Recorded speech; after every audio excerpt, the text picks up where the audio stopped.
La primera sala del Tribunal Constitucional entra en sesión. Alegatos de admisibilidad en la causa rol 9629.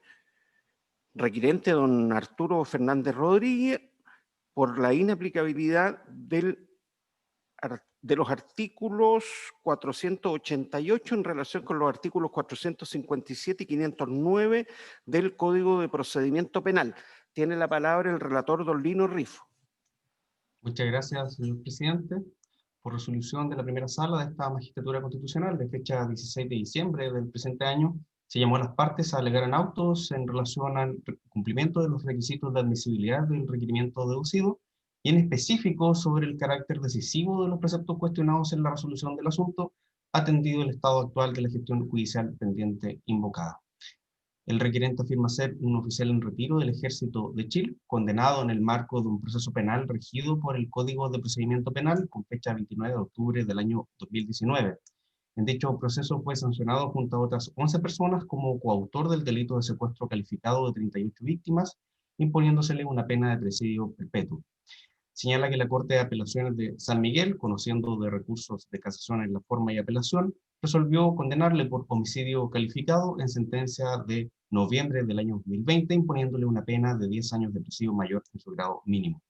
Seguidamente ha presentado recurso de casación en forma y fondo en contra de lo resuelto, pendientes de resolución ante la Corte Suprema. Sostiene que en la especie se cumplen los requisitos para declarar la admisibilidad del requerimiento incoado al no verificarse causales de inadmisibilidad de aquellas contempladas en la normativa orgánica de esta magistratura. Así en particular estima fundado el libelo en torno a la estructuración argumentativa de un conflicto constitucional. Explica que las normas que cuestiona reglamentan los requisitos para que las presunciones constituyan prueba. El artículo 457 del Código antes referido contempla las presunciones como un mecanismo probatorio y el artículo 509, igualmente señalado, establece que ante la reiteración de delitos se impone una pena única aumentándola en 2 o 3 grados y que si no pueden estimarse la sanción de los hechos como un solo delito, se impone la pena mayor aumentándola igualmente. En la especie señala que la acreditación de la participación a él atribuida ha dependido solo de presunciones, señalándose como hecho base de esa presunción la circunstancia de que el requerente fuera un subteniente destinado a la segunda compañía de fusileros del Chena en la época de los hechos investigados, esto es, entre el 24 de septiembre de 1973 y el 16 de octubre de igual año. Por lo anterior, funda un conflicto constitucional en relación a una infracción al artículo 19, numeral tercero, en cuanto, dada la naturaleza del proceso seguido en su contra, el juez produce prueba, investiga los hechos y, adicionalmente, enjuicia. Lo anterior, sostiene, genera un conflicto en relación a la garantía fundamental contemplada en el artículo 19, numeral segundo de la Constitución, discriminándole y dejándole en indefensión como ciudadano frente a un proceso penal. Precisa que el artículo cuestionado previsto en el 509 del Código de Procedimiento Penal permite al juez la posibilidad de aumentar en 3 grados la pena al condenado, es decir, más de 2 grados, cuestión que implica necesariamente aplicar al imputado o condenado una ley penal más desfavorable que aquella que actualmente está vigente en el artículo 351 del Código Procesal Penal. Se ha conferido traslado a las demás partes, a las órganos constitucionalmente interesados en sede de admisibilidad. Así, la Unidad Programa de Derechos Humanos de la Subsecretaría de Derechos Humanos, según consta foja 58A, evacuado traslado, aboga en este sentido por la declaración de inadmisibilidad del requerimiento de autos, en cuanto estima que el nivel lo cuestiona en realidad presuntos errores judiciales impugnables mediante recursos ordinarios. Respecto a la norma prevista en el artículo 509 del Código de Procedimiento Penal, señala que en autos no se ha argumentado en torno a la desproporción que implicaría subir 3 grados de pena, especialmente considerando que en autos se trata de la comisión de 38 figuras delictivas. Añade que en realidad no se ataca un precepto legal, que lo que se persigue por la actora es atacar las normas de la Constitución que establecen el sistema procesal y de derecho internacional que mandatan el pronto y debido juzgamiento de estos hechos, los cuales no tienen rango legal y además no son aquellos objeto de la presentación de inaplicabilidad.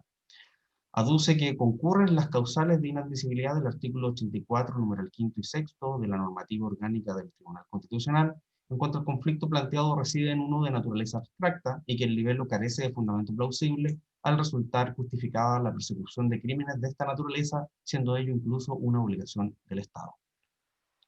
La parte querellante de doña Pamela Pereira Fernández, don Carlos Pereira Fernández, doña Andrea Pereira Fernández y Alejandra Pereira Fernández ha hecho parte a FOGAS 83 y ha solicitado igualmente un pronunciamiento de inadmisibilidad en este caso.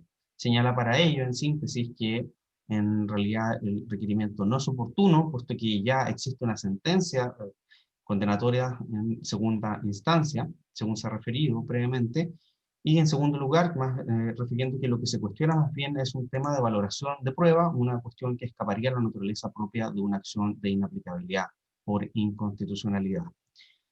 Señor presidente, hago presente igualmente que se han anunciado por estos alegatos, tanto la parte requirente, la parte de don Osvaldo Magaña Pau, imputado sentenciado en estos autos, la parte de querellante de Pamela Pereira Fernández y otros, la Federación de Estudiantes de la Universidad Católica, la parte querellante de Flor Lazo Delgado, y por último también la Unidad Programa de Derechos Humanos de la Subsecretaría de Derechos Humanos. ¿Esto cuánto se puede señalar por estos efectos, presidente?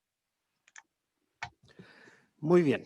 Señor abogado, tal como lo señaló el señor relator, la primera sala ha llamado alegatos de admisibilidad para que se pronuncien las partes respecto de la causal de admisibilidad o inadmisibilidad prevista en el número 5 del artículo 84 de la Ley Orgánica Constitucional de esta magistratura.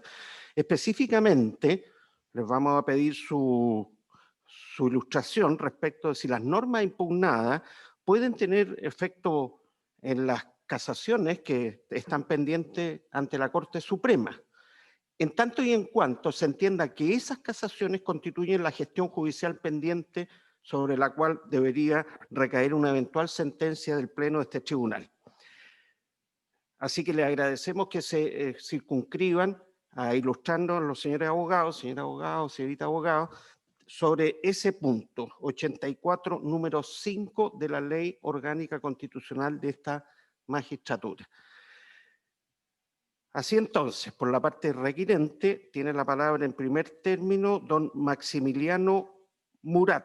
Hasta por 10 minutos. Gracias. Adelante. Gracias, señor presidente. Con la venia de este excelentísimo tribunal, vengo en alegar en representación de don Arturo Fernández Rodríguez, que es quien interpuso el requerimiento de inaplicabilidad en estos autos, y me voy a centrar, señor presidente, según su recién cometido, específicamente a la causal quinta del artículo 84, respecto a las causales de inadmisibilidad, respecto a la inaplicabilidad. Pues bien, esta parte lo que hizo, bueno, en primer lugar, fue interponer un recurso de casación en la forma y en el fondo respecto a la sentencia de segunda instancia que ha condenado a mi representado, en este caso, como autor de homicidio calificado de 38 víctimas, que son las víctimas de auto. Y respecto a la primera causal de casación, o respecto a la casación en la forma, esta parte le interpuso en atención a la causal novena del artículo 541, que hizo relación con el numeral cuarto del artículo 500, ambas del Código de Procedimiento Penal. Es decir, lo que esta parte impugnó en el recurso de casación en la forma, y lo que va a alegar probablemente en la excelentísima Corte Suprema, es la ausencia de las consideraciones en cuya virtud sean por probados o no probados los hechos atribuidos a los procesados. Esto tiene directa relación con el artículo 488, que está siendo impugnado por esta parte del Código de Procedimiento Penal, toda vez que efectivamente el único medio de prueba que tuvo a la vista el Tribunal de Primera Instancia y el Tribunal de Segunda Instancia para poder condenar a mi representado en calidad de autor, en este caso homicidio calificado, ya les voy a hablar qué pasa con el secuestro, es efectivamente con presunciones judiciales, específicamente los numerales 1 y 2 del artículo 488. La Corte de San Miguel revisó los 5, pero en sede de casación en la Suprema solamente son susceptibles de revisar algunos de ellos. Y por lo tanto me pasa la siguiente situación, que si efectivamente en la aplicación del artículo 488 es declarado inconstitucional en el caso concreto por las razones que están claramente explicadas en el requerimiento, va a significar que se va a corroborar la ausencia, ahora total, de razones fácticas, razones probatorias y razones o consideraciones legales para poder condenar a un mi representado. Es decir, se va a poder acreditar de manera cierta la ausencia de las consideraciones necesarias para poder, ¿cierto?, responsabilizar a mi representado en calidad de autor de dichos delitos.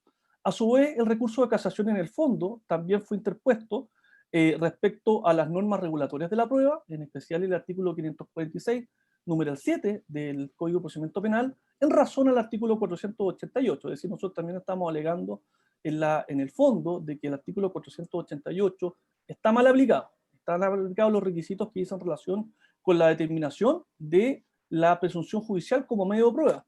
Con mayor razón entonces, si esta norma es declarada inconstitucional, con mayor razón entonces no podrá permitir una condena en la sede de revisión, en este caso de los recursos de casación. Sin perjuicio de eso, señor presidente, usted muy bien sabe de que la excelentísima Corte Suprema tiene facultades de oficio para revisar las sentencias de segunda instancia en materia penal. Mis colegas, que probablemente van a alegar posteriormente, saben muy bien, porque lo han vivido a favor y en contra, que muchas veces estos fallos terminan siendo casados de oficio por la Suprema y se terminan incluso desechando las casaciones por vicios formales o por cualquier otra razón. Y por lo tanto hay una posibilidad cierta de que la excelentísima Corte Suprema, aplicando sus facultades de oficio, revise específicamente la aplicación o la inaplicación del artículo 488 del Código de Procedimiento Penal, o, si es que se declara inconstitucional, la aplicación de otras normas procesales penales para efectivamente acreditar la inocencia o la responsabilidad penal de mi representado. Él está arriesgando una pena que va hasta presidio perpetuo. Por lo tanto, claramente, esta situación no es menor para él. Ahora, respecto al artículo 509, que pareciera ser contradictorio con el 488, tengan en consideración que yo interpuse el requerimiento previamente al fallo de la sentencia de segunda instancia. Yo creo que también aplica en el caso concreto y que también hay peligro cierto de que vaya a ser aplicada. ¿Por qué? Porque en estricto rigor, las otras partes de este juicio penal, en especial la parte querellante que representa el abogado Caucoto, interpuso recursos de casación en la forma y en el fondo, específicamente para inaplicar o para que para determinar un error de derecho en la aplicación del artículo 103 del Código Penal, que es la aplicación de la media prescripción. ¿Con qué objeto? Con que inaplicando el artículo 103 del Código Penal, sacando la circunstancia atenuante, que por cierto le rebajó 3 grados y 2 grados, dependiendo a quienes condenó la sentencia de segunda instancia, con la idea de bajar la pena. Pero es que si la Corte Suprema acoge el recurso de casación en la forma o en el fondo, o actúa de oficio, inaplicando la circunstancia atenuante del 103, lo que va a tener que hacer la Corte Suprema, en este caso concreto, es fijar la pena. Y para fijar la pena, necesariamente va a tener que aplicar el artículo 509 del Código de Procedimiento Penal. Necesariamente. Es decir, aquí hay un riesgo cierto de que o se aplique o inaplique el 488 del Código de Procedimiento Penal, o se aplique o inaplique el artículo 509 del Código de Procedimiento Penal en la forma que yo estoy diciendo, subirla en 3 grados y no en 1 o en 2, como señala la actual norma penal más favorable. Ahora, también voy a dejar en claro que hay un problema con la tipificación del delito. ¿Por qué digo que hay un problema? Porque la ministra sustanciadora de primera instancia determinó que los delitos que fueron investigados en la causa de fondo, ¿no?, son delitos de secuestro calificado. Se les procesó a todos por secuestro calificado, a todas las partes. Se les acusó a todos por secuestro calificado. Se les condenó a todos en primera instancia por secuestro calificado. Y luego la Corte de Apelaciones de San Miguel cambió la tipificación del delito y determinó que ahora ellos están condenados por homicidio calificado. Obviamente las penas de uno y otro parten desde márgenes distintos, y claramente el tema del secuestro calificado como parte del presidio mayor su grado mínimo puede subir a 3 grados y llegar a perpetuo. No así el homicidio calificado, a no ser que se apliquen atenuantes que le rebajen 1 grado y que luego suban 3.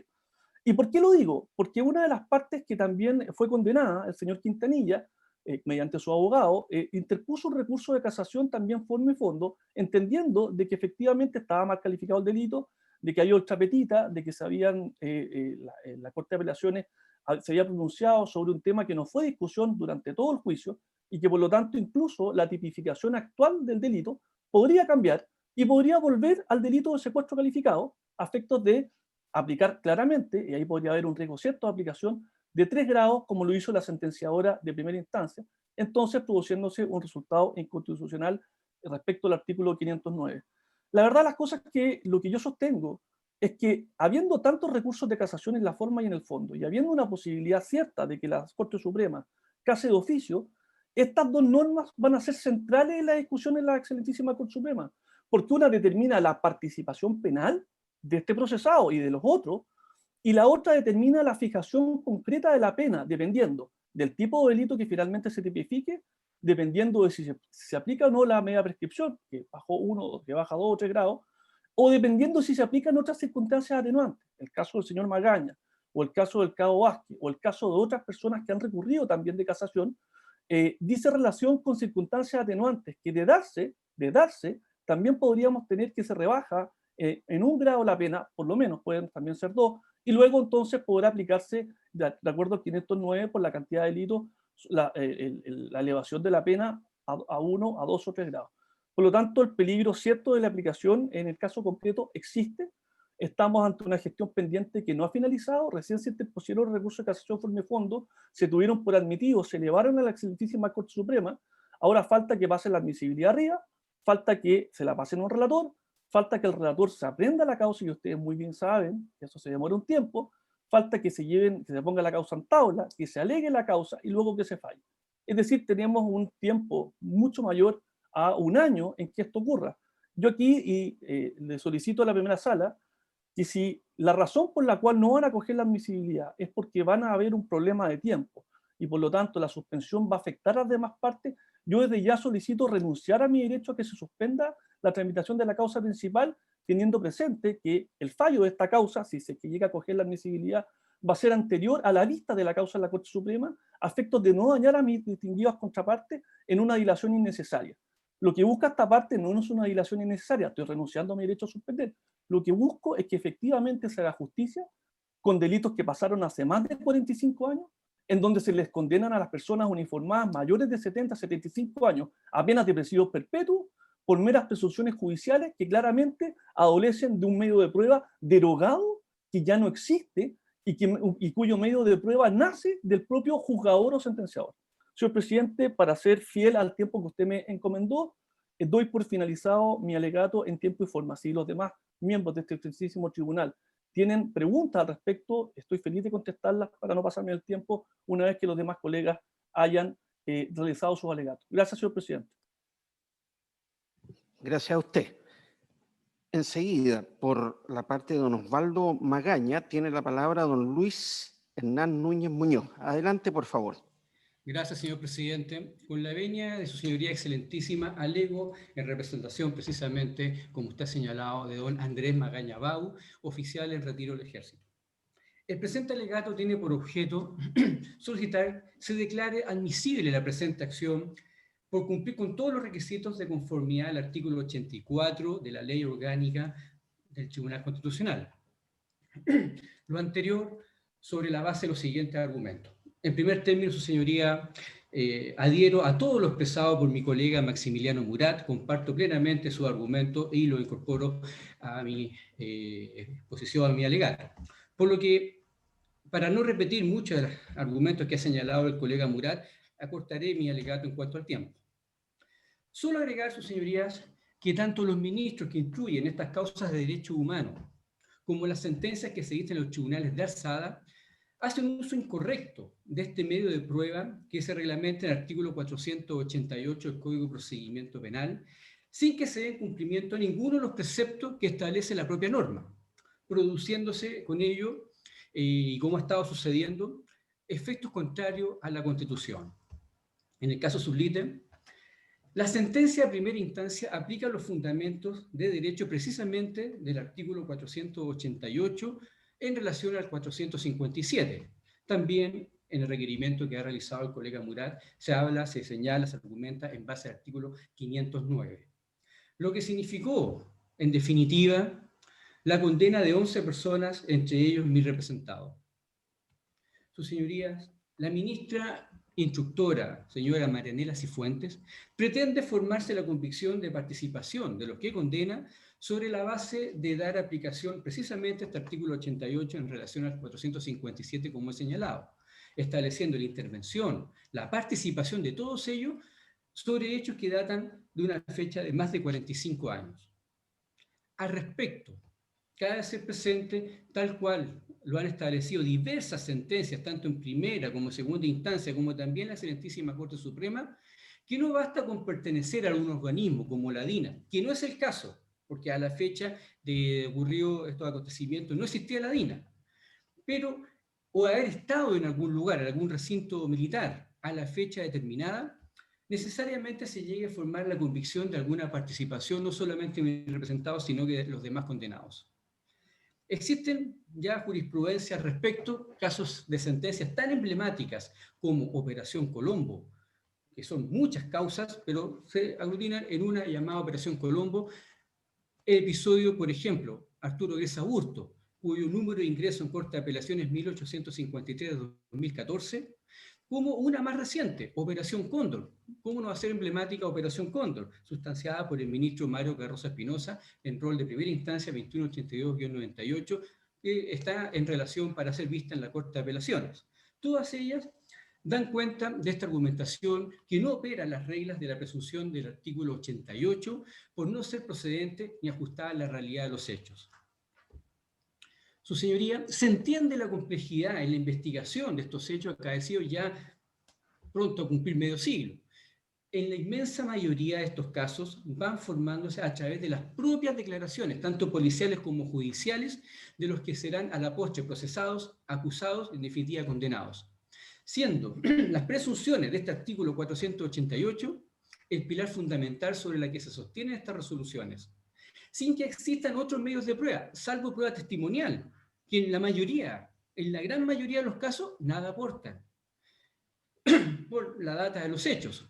No dicen quién detuvo a tal o cual persona. Por lo general, la sentencia señala agentes del Estado, pero con eso no decimos nada. Pero así se van configurando estas presunciones. O en otros casos, las propias declaraciones de los imputados, ¿ya?, que muchas veces se consideran confesiones judiciales, sin que siquiera, tal cual lo expresan, recuerden a la víctima. Solo por el hecho de haber declarado de estar en algún recinto militar, haber recibido alguna orden, tal o cual en sentido de algún superior jerárquico, que a la fecha la mayoría de los que dieron estas órdenes han fallecido. Su señoría, reitero esta solicitud de declarar admisible la presentación sobre la base de los argumentos expuestos, sobre todo lo expuesto por mi colega Maximiliano Murat. Es de suma importancia que se acoja este requerimiento que significará de una vez sincerar la labor de los tribunales que tienen esta importante misión de resolver estas causas tan complejas que ya tienen carácter de histórico, de tilde político. Sé el tema es sensible para la sociedad, una sociedad polarizada cada vez más, pero ello no debe significar un obstáculo para impartir justicia a través de una correcta aplicación de las normas. Es por eso, señoría, y con esto termino, solicito nuevamente que se declare admisible este requerimiento y se pueda dar la oportunidad de poder tener sentencias que estén más acorde a derecho. No se puede sostener una sentencia en base a puras presunciones, sobre todo hechos que ya han acaecido una data que ya he señalado ya en forma reiterada, más de 45 años. Es todo, su señoría, muchas gracias. Gracias a usted. Enseguida, por la parte querellante, doña Pamela Pereira, tiene la palabra don Luciano Fuyú. Adelante, por favor.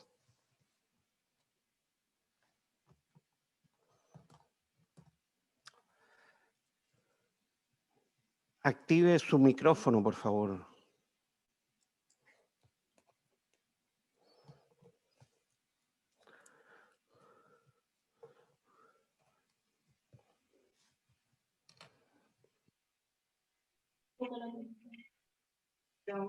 Ahí, señor presidente. Ahí lo escuchamos. Adelante, Muchas por gracias. favor, don Luciano Fuyú. Muchas gracias, señor presidente. Con la veña, vuestras señorías excelentísimas. Efectivamente, concurro en esta audiencia en representación de doña Pamela Pereira, colega y abogada de sus hermanos, todos hijos de don Andrés Pereira, víctima, entre otras 37, 38 personas ejecutadas en septiembre y octubre del año 73.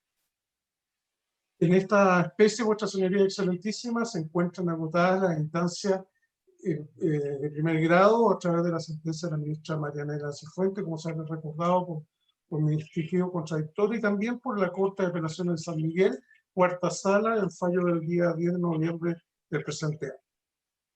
Una cuestión previa solamente como titular antes de entrar al fondo de mi alegación. no deja de llamarme la atención en este tipo de causa que el reclamo de justicia que hemos escuchado que se hace en favor de los reos acusados y condenados en función de los años transcurridos por ejecución del delito, por los delitos estos, y en función de la edad que tienen efectivamente los condenados, forma parte de un elemento casi valórico para ir camino a una absolución, o un perdón, de quiera llamar. La única justicia, sus señorías excelentísimas, presente en este tipo de causa es el ajuste efectivamente de los hechos con el derecho. No veo la razón ninguna por la cual razones de edad y transcurso del tiempo sea más justicia que la pérdida por vía de ejecución de 38 personas, digamos, en manos de los condenados. Dicho eso, entro al fondo del asunto de esta señoría excelentísima. A mí me enseñaron, ya hace muchos años atrás, se comprenderá, que las instancias procesales de cualquier naturaleza, en este caso las penales, van agotándose en sí mismas en función efectivamente del desarrollo y de la investigación.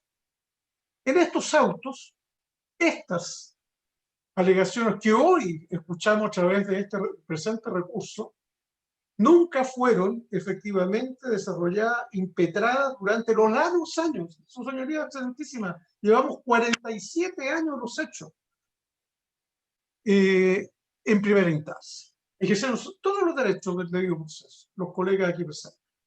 Tanto es así que ejercieron también los recursos de apelación y casación en contra del fallo de primera instancia. Alegaron en la vista de la causa. En aquella vista de la causa, que fue propiamente apelación, muy similar a este, y ya diré por qué. Porque este recurso del cual estamos viendo su admisibilidad o no, es un recurso de apelación encubierto, vuestra señoría excelentísima. Este es un recurso, basta ver el texto del requerimiento y basta ver al colega Murat, que respeto por su dedicación a este tipo de temas, pero ha confundido efectivamente un recurso de inaplicabilidad por un recurso de apelación que ya está consumado, agotado y deshacido el tribunal que lo dictó. Quiero decir que la causa que vimos a mediados de año se tomó un acuerdo por la cuarta sala de la Corte de Apelación de San Miguel el día 9 de septiembre. El colega requirente, un mes después, empezó a hacer la tramitación de los certificados para preparar este recurso. El fallo fue el 10 de noviembre y el recurso fue presentado una semana antes, previendo probablemente que podía perder la causa. Y la tramitación del presente recurso comenzó ante vuestra señoría excelentísima el 26 de noviembre del presente año. Es decir, 10 días después prácticamente que el fallo estaba ya efectivamente dictado en estos años. Ahora, yo debo entender, porque no es de difícil comprensión, que cuando hablamos de una cuestión pendiente, se trata efectivamente de una cuestión pendiente en contra de una instancia en la cual se ha tratado de impugnar. Cuando se deduce este recurso, no había ninguna cuestión pendiente en estos autos, porque habría bastado, efectivamente, ¿no es cierto?, que nadie hubiera recurrido contra esa sentencia, cosa que era poco probable. Pero la cuestión pendiente no tiene que ver con la Corte Suprema. La cuestión pendiente tiene que ver con la instancia que ya está agotado y ha hecho entrega el resultado, digamos, de su raciocinio y fallo. De tal manera que uno de los requisitos fundamentales que dan paso o no a la admisibilidad que se nos pedía pronunciarnos, carece efectivamente para esta instancia. Si los colegas requirentes quieren insistir en un recurso de esta naturaleza, tienen que hacerlo probablemente ante el ya que recurrieron a la Suprema por el trabajo próximo de la Suprema y no por un trabajo ya realizado y evacuado por la Corte de Apelaciones de San Miguel. Particularmente, además, a ello, vuestra señoría, me quedan 3 minutos solamente, quiero decir que no es cierto que las pruebas de presunciones ya están derogadas o inexistentes. Aquí se está resolviendo sobre un código que todavía está, lamentablemente, pero es así, está vigente. El Código de Procedimiento Penal 488, utilizado por múltiples causas penales aún, existe como tal y no está derogado. Y tampoco es cierto, vuestra señoría excelentísima, que en definitiva sea solamente en base a conjetura. No, no, no. Aquí hay además confesiones. Y sí, señor, aquí han habido confesiones que en su conjunto armónico, con pruebas documentales, con careos, con antecedentes y pericias, llevan y conducen a las presunciones que en este caso son total y completamente concordantes. Tanto habían habido confesiones que nos permitió encontrar a las víctimas. La cooperación de algunos de los condenados permitió encontrar los despojos, no las víctimas, los despojos de las víctimas. Luego, venir en esta instancia a tratar de paralizar efectivamente una situación de 47 años y más allá de la generosidad, porque tal vez habría que dar la gracia de que renunciamos a las suspensiones, ¿no verdad? No es suficiente, vuestras señorías. Aquí lo que corresponde es litigar en derecho sustantivo, porque es una causa de apreciación legal del juez de fondo, no del juez constitucional. Aquí no hemos escuchado un solo argumento de los colegas que me han antecedido respecto del alcance y cómo y por qué y de qué manera se afectarían las garantías constitucionales que dicen en los recursos, digamos, que estarían bajo amenaza.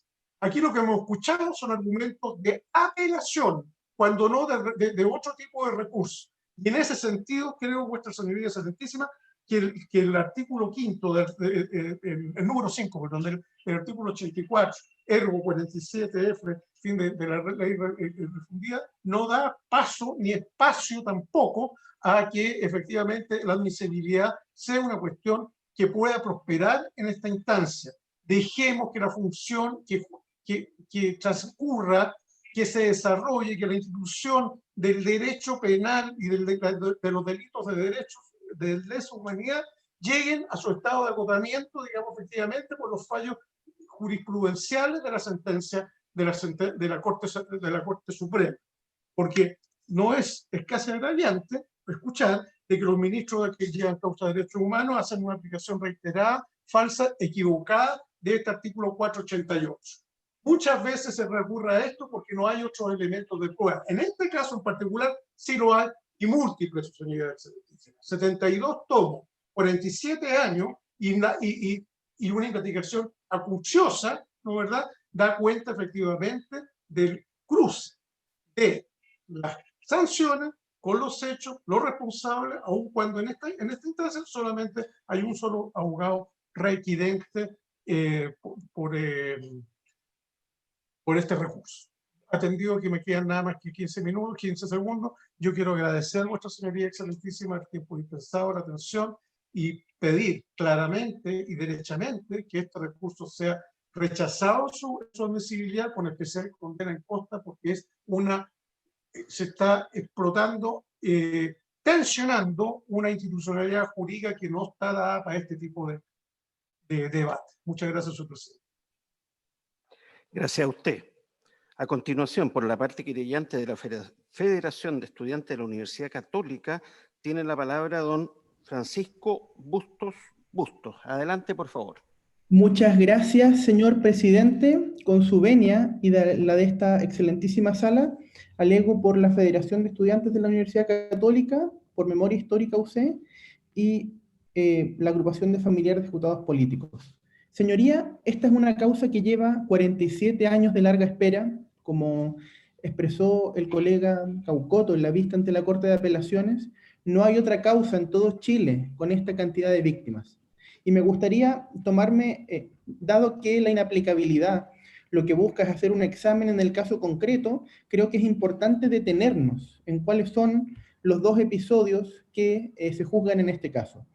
El primero son las ejecuciones de 14 personas entre el 24 de septiembre del año 73 y el 3 de octubre. Ahí fueron secuestrados y hechos desaparecer don Héctor Guillermo Castro Sáez, de 18 años, don Juan Bautista Núñez Vargas, de 33 años, don José Ángel Cabezas Bueno, de 21 años, don Domingo Antonio Galás Salas, de 23 años, don Francisco Javier Calderón Nilo, de 19 años, don José Emilio González Espinosa, de 32 años, don Juan Rosendo González Parra, de 23 años, don Aurelio Hidalgo Mella, de 22 años, don Bernabé López López, de 23 años, don Héctor Pinto Caroca, de 34 años, don Aliro Valdivia Valdivia, de 39 años, don Hugo Vidal Arenas, de 27 años, y don Víctor Zamorano González, de 18 años. No puedo detenerme en quiénes eran estas personas, pero cada uno de ellos tenía todo un grupo familiar que lleva 47 años de espera. El segundo hecho, ocurrido entre los días 8 y 16 de octubre del 73, contempla 24 víctimas que fueron ejecutadas y escondidas en la quebrada Los Quillayes. Ahí tenemos los casos de don Ramón Alfredo Capetillo Mora, 25 años, don Mario Enrique Muñoz Peñalosa, de 24 años, don René del Rosario Maureira Gajardo, de 41 años, don Andrés Pereira Salzberg, de 54 años, don Patricio Duque Orellana, de 25 años, don José Germán Fredes García, de 29 años, don Carlos Gaete López, de 29 años, don Rosalindo Delfín Herrera Muñoz, de 22 años, don Jorge Hernán Muñoz Peñalosa, de 28 años, don Ramiro Antonio Muñoz Peñalosa, de 32 años, don Silvestre René Muñoz Peñalosa, de 33 años, don Carlos Nieto Duarte, de 20 años, don Laureano Quirós Pessoa, de 42 años, don Luis Silva Carreño, de 43 años, don Basilio Antonio Valenzuela Álvarez, de 35 años, don José Domingo Adasme Núñez, de 37 años, don José Ignacio Castro Maldonado, de 52 años, don Luis Gaete Balmaceda, de 21 años, don Luis Rodolfo Lazo Maldonado, de 20 años, don Samuel del Tránsito Lazo Maldonado, de 24 años, don Carlos Lazo Quintero, de 41 años, don Samuel Lazo Quinteros, de 49 años, don Pedro Cabezas Villegas, de 37 años, y don Rodolfo Serrano Galás, de 34 años. Señorías, si se da cuenta, he ocupado la mitad del tiempo de mi alegato solo en nombrar a las víctimas del caso. Y es por eso que yo no puedo entender cómo la regla del concurso real, digamos, por delitos reiterados, en este caso concreto puede parecer inconstitucional. Existen 38 crímenes, 38 desapariciones forzadas. Como ha dicho mi colega el señor Fuyú, el requerimiento es una apelación encubierta. Más de la mitad de las páginas se dirigen a criticar la forma en que se valoró la prueba, algo que no puede ver este tribunal. Solo en las últimas 3 o 4 páginas se dedica a las disposiciones legales, por ejemplo, el artículo 509 en la página 37, y lo que hace además es razonar empleando como baremo de constitucionalidad el Código Procesal Penal. Y el baremo, el único que puede usar este excelentísimo tribunal, es la Constitución Política de la República. Señoría, existen otros casos en los cuales se ha reclamado este vicio, diciendo que el artículo 351 es una norma más beneficiosa que el artículo 509, pero eso ya ha sido desechado por este excelentísimo tribunal, por ejemplo, en el rol 1532 de 2009 o el rol 2886-2015 en materia de admisibilidad. Señoría, también, si bien es cierto que la Corte Suprema podría llegar a casar de oficio esta sentencia, lo cierto es que los fallos de la señora ministra Marianiela Cifuentes en general son confirmados por el máximo tribunal, y eso basta revisar simplemente las últimas sentencias. Señoría, también el artículo 509 no ha sido atacado por ninguno de los recursos de casación deducidos. Y doy otro dato, inclusive si uno pensara el artículo 509 es susceptible de ser atacado, podría ser atacado si no se dieran, por ejemplo, la reiteración de delitos. Pero lo que no puede entrar a conocer el juez de casación, y esto lo ha dicho la excelentísima Corte Suprema en una jurisprudencia reiterada, es si está bien o mal aplicado el subir 1, 2 o 3 grados.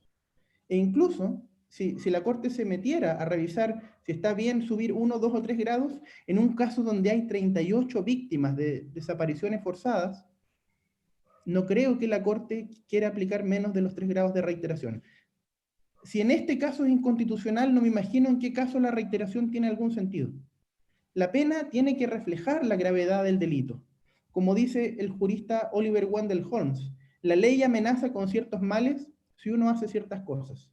Si se persiste en hacerlas, la ley debe infligir estos males con el objeto de que sus amenazas continúen siendo creídas. Hay normas de derecho internacional que mandatan el aplicar una pena proporcional, el artículo 4.2 de la Convención contra la Tortura o el artículo 7 de la Convención contra las Desapariciones Forzadas. Y en materia de la reclamación que se hace de presunciones, señoría, también aquí estas normas no van a tener aplicación en el caso. Se está atacando la regla que lista los medios de prueba, el artículo 457, número 6. Las definiciones no pueden ser inconstitucionales, y respecto del artículo 488 también hay sentencias de esta magistratura constitucional, por ejemplo los roles 4210, 4256, que dan cuenta de que las normas de presunción constituyen garantía y existen numerosos medios de prueba. Señoría, doy un último argumento. Ya hemos dicho, y acompañamos en esto a don Luciano Fuyú, de que esta es una apelación encubierta. Todo el requerimiento se basa, más del 65%, 75%, en criticar a la ministra Cifuentes. Pero hoy día el fallo que está siendo objeto de revisión es la sentencia de la Corte de Apelaciones de San Miguel, que comparte lo dicho por la ministra Cifuentes, salvo el asunto de la calificación y la aplicación de la prescripción gradual. Señoría, todas las críticas a que fue la ministra Cifuentes la que investigó y la que juzgó no son aplicables de los 3 ministros que conformaron la sala en la Corte de Apelaciones de San Miguel. Los argumentos que dicen que la ministra Cifuentes estaría contaminada no aplican a los 3 juzgadores que conocieron en segunda instancia. Y sobre eso no se ha dicho nada. Es decir, se está tratando de hacer aplicables los mismos fundamentos que en realidad buscan cuestionar la vigencia del antiguo sistema procesal penal, de lo cual esta magistratura ya tiene diversas sentencias, rol 2991, rol 3216. Entonces, señoría, por todas estas razones, por la gravedad del caso, el artículo 509 no va a ser objetado por la Corte Suprema. Y las normas de presunciones están bien aplicadas, señoría. Y termino con una reflexión final.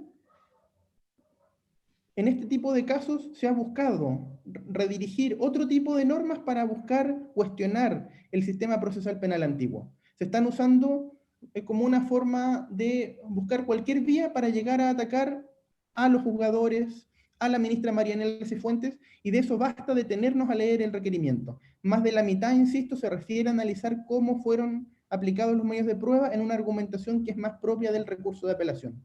Por eso también solicito que se rechace el requerimiento y con expresa condena en costas. A continuación, por la parte querellante, doña Flor Lazo Delgado, tiene la palabra doña Andrea Yatini Centeno.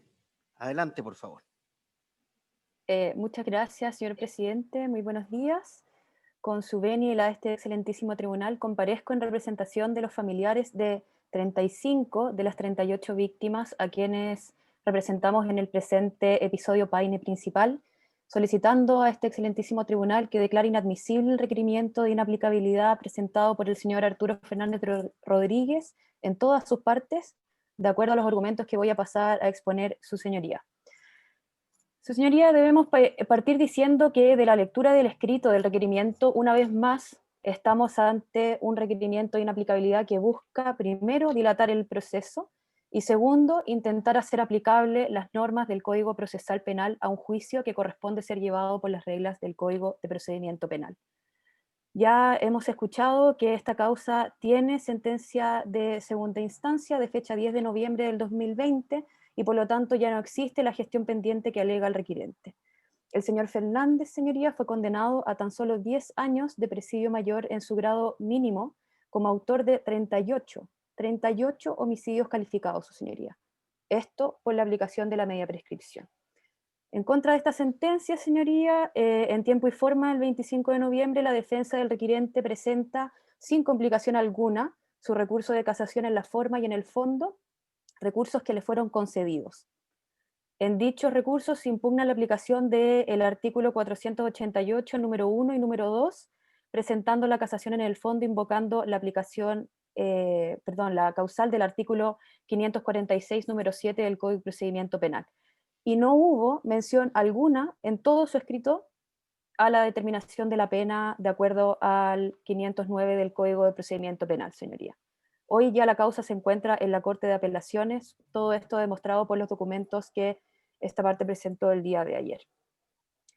Señoría, en su requerimiento, la defensa del señor Fernández alega que la presunción judicial elaborada por la ministra Cifuentes no cumple, dice, con los requisitos legales del artículo 488, y hace todo un análisis de más de la mitad del escrito, donde discute la ponderación de la prueba, presentando argumentaciones de hecho y derecho que más corresponden a un recurso de apelación que a un requerimiento de inaplicabilidad.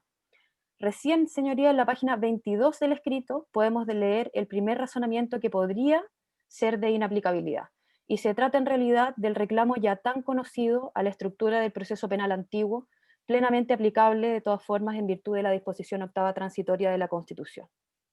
Así, alega infringido el principio de imparcialidad, ya que dice que el artículo 488 en relación al 457 del Código Procesal Antiguo vulneraría el debido proceso al no haber podido la defensa controvertir las presunciones.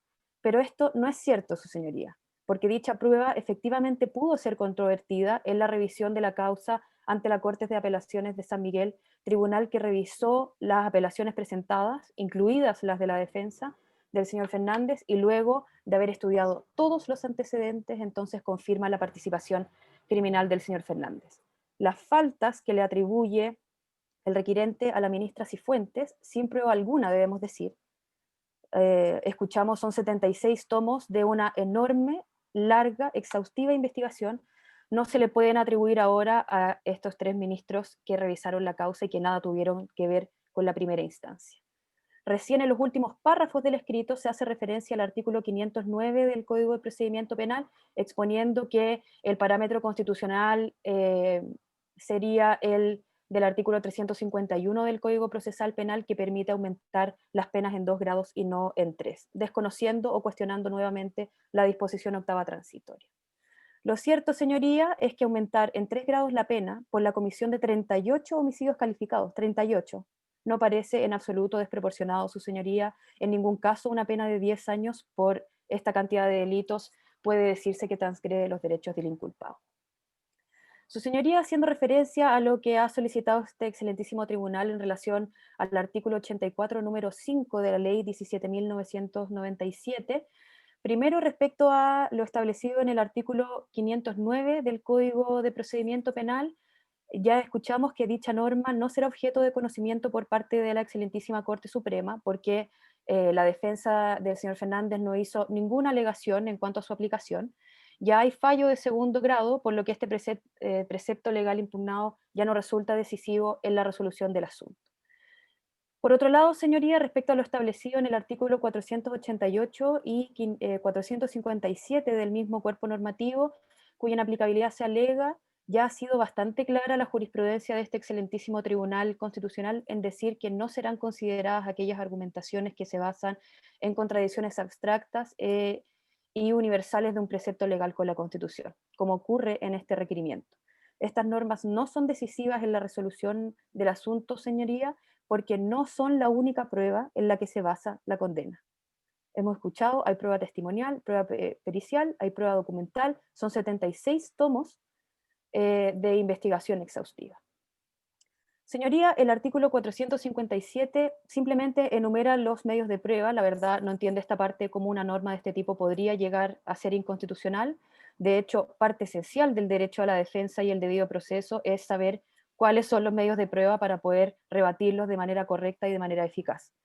En el mismo sentido, señoría, el artículo 488 establece requisitos que son claros y estrictos para que las presunciones puedan constituir pruebas, porque por supuesto que no cualquier presunción puede constituir pruebas, señoría, y por eso se regula tan precisamente, porque podría constituir una infracción a los derechos del inculpado.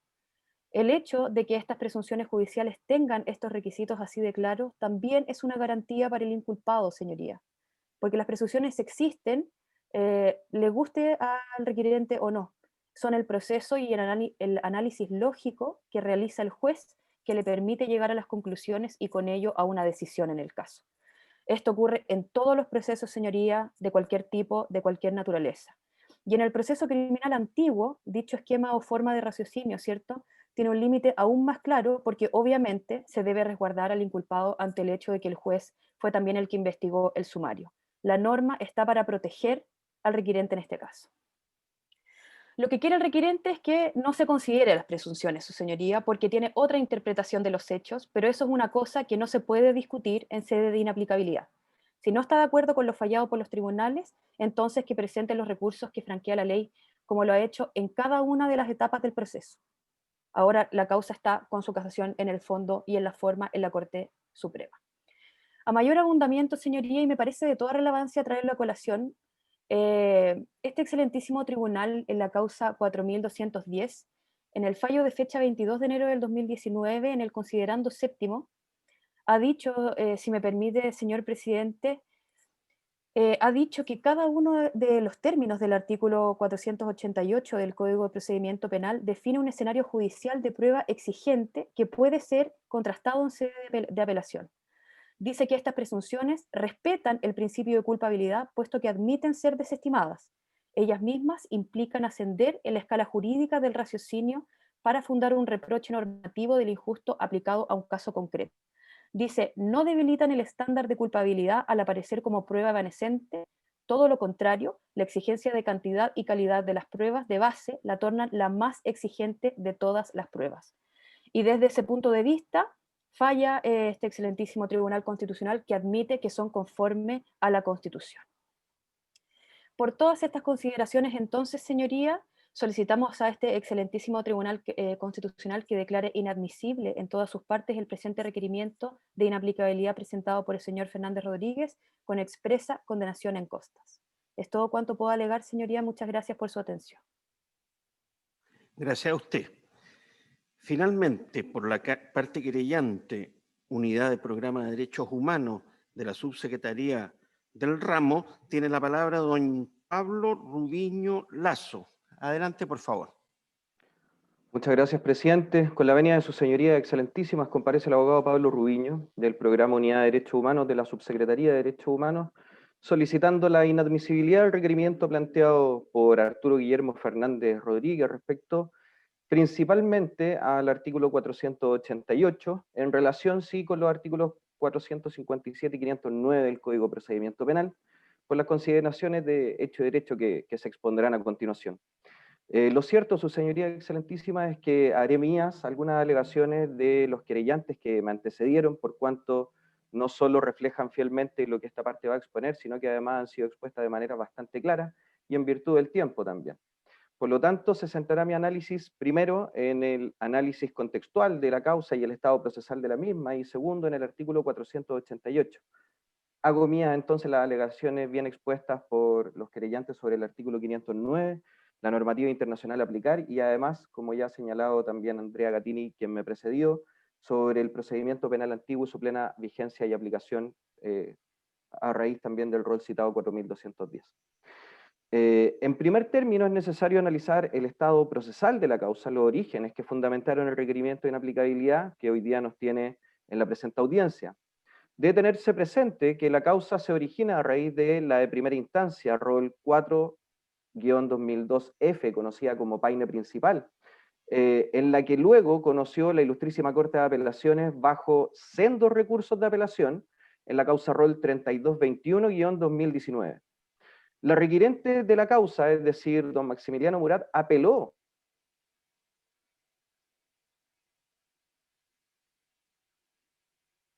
numerales 3 del artículo 500, el numeral 9 también del artículo 541 del mismo cuerpo legal. En el primer otro sí, alega en virtud de lo dispuesto en los artículos 510 y 536, y también ya desde ahí alega la vulneración de los numerales 1 a 5 del artículo 488. El día 9 de septiembre del año en curso, se escuchan latamente los alegatos de las partes, la causa queda en acuerdo y la sentencia de segunda instancia se dicta con fecha 10 de noviembre del presente año. Es el considerando 14º el que señala que existe la prueba suficiente para tener por acreditada la participación del requirente en la presente causa, desestimando por tanto los argumentos contenidos en el recurso. Me tomo la libertad de hacer este breve análisis por cuanto el requirente, don Maximiliano Murat, le plantea a la Ilustrísima Corte de Apelaciones de San Miguel que se cometerá, comillas, un error jurídico y moral irreparable, en sus propios términos, en un escrito nominado Téngase presente de fecha 28 de septiembre.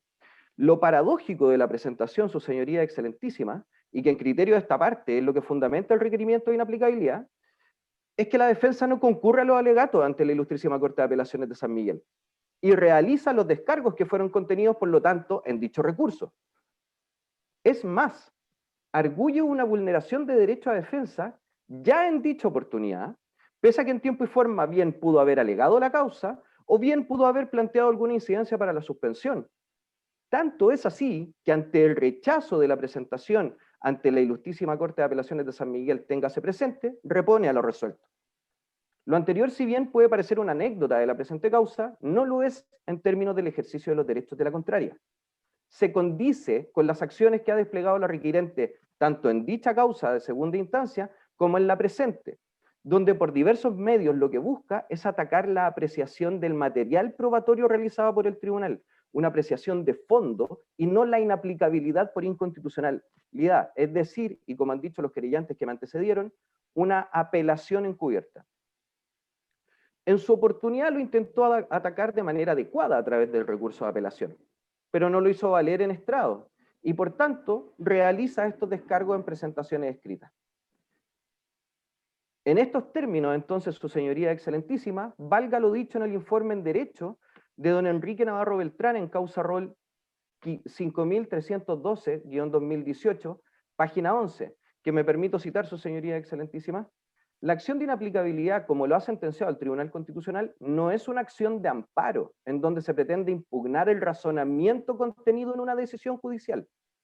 Y luego señala, comillas, no le corresponde a esta magistratura revisar sentencias judiciales, sino declarar inaplicables preceptos legales cuya aplicación puedan resultar contrario a la Constitución en una gestión judicial. Ahora bien, la sentencia definitiva de segunda instancia, si bien no se encuentra ejecutoriada por existir recursos pendientes, la defensa pudo ejercer esos recursos sin dificultad. Pero lo cierto es que debe declararse inadmisible en este estadio procesal en virtud del artículo 84, número 5, por las siguientes consideraciones. Primero, la gestión pendiente en la que se funda el recurso ha dejado de ser tal con fecha 10 de noviembre y todo su sustrato fáctico, todas sus apreciaciones realizadas en más del 60% del escrito planteado por el requirente pierde peso en virtud de lo mismo. Y en segundo término, el artículo 488 del Código de Procedimiento Penal, como norma sobre la cual versa la solicitud, no tiene el carácter decisivo en el recurso de casación opuesto, por la contraria. Sobre el punto que se acaba de dirimir, el carácter decisivo, lo que se realiza no es más que un análisis en abstracto de la aplicación del artículo 488 en su totalidad, sin incluso referirse a cuáles son los supuestos fácticos contenidos en los numerales que contravienen la Constitución. Lo señalo de esta forma por cuanto la existencia de una presunción en el Código de Procedimiento Penal no es arbitraria, su señoría excelentísima, está regulada, tiene parámetros divididos en 5 numerales y, como dijo la querellante que me antecedió, es parte de un procedimiento justo y racional. Si bien la contraria podrá argumentar que pese a ello se opusieron recursos de casación de forma, de manera posterior, el recurso de casación de fecha 25 de noviembre, lo cierto es que ataca fundamentalmente y de manera directa lo dispuesto en los artículos 500 número 4 en relación con el artículo 541 número 9 del Código de Procedimiento Penal, que no son las normas citadas para el presente requerimiento de inaplicabilidad. Y se intenta de una manera artificial extender la aplicación hasta el artículo 488, pero no por una falta de observación en la aplicación normativa, no porque hay un hierro manifiesto en términos jurídicos, en los términos que busca una casación, lógicamente, ya sea como un error injudicando o como un error improcedendo, sino más bien porque hay una disconformidad con el criterio que lleva a la magistrada de primera instancia a condenar a su representado y que luego es ratificado por un órgano, por 3 magistrados de manera independiente de la Ilustrísima Corte de Apelaciones de San Miguel, intentando, por lo tanto, como se ha dicho, una nueva instancia de apelación. sobre la inaplicabilidad, en concepto del profesor Nicolás Massman, en la publicación Used Praxis, página 274, se señala, y me permito citarlo: finalmente, la inaplicabilidad debe acotarse a los preceptos que pueden ser aplicados a la gestión que actualmente motiva el recurso.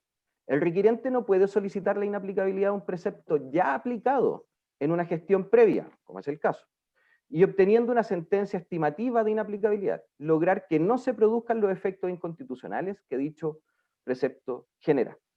En ese mismo sentido, también, su señoría excelentísima, téngase presente lo señalado en el rol 981 del 2007, en el considerando cuarto, el cual indica que la acción de inaplicabilidad es un medio de evitar la aplicación de normas legales determinadas, contenidas en una gestión judicial que no ha concluido. El presupuesto de la causa en el cual nosotros estamos discutiendo hoy, primero, son preceptos legales ya aplicados en la gestión judicial que se tuvo por pendiente, y segundo, no serán aplicados en la casación expuesta por el requirente. Reforzando el punto, su señoría excelentísima, el informe en derecho de don Ramiro Mendoza Zúñiga en causa rol 5412 del año 2018, página 15, da cuenta de la falta de oportunidad cuando el precepto que se impugna ya ha sido aplicado, y por ello pierde toda naturaleza de control previo del tribunal. Sin ánimo de extenderme más, sus señorías excelentísimas, por lo anterior, y en atención primero al íter procesal en el que se encuentra la causa, y segundo, conforme lo señalado, que no existe esta influencia con carácter decisivo, solicito declarar la inadmisibilidad en virtud de lo dispuesto en el artículo 84, numeral 5 de la ley 17.997. Muy bien. Señores ministros, ¿tienen preguntas que hacer a los abogados, a la señorita abogada que ha alegado? No siendo así, terminada la audiencia. Gracias.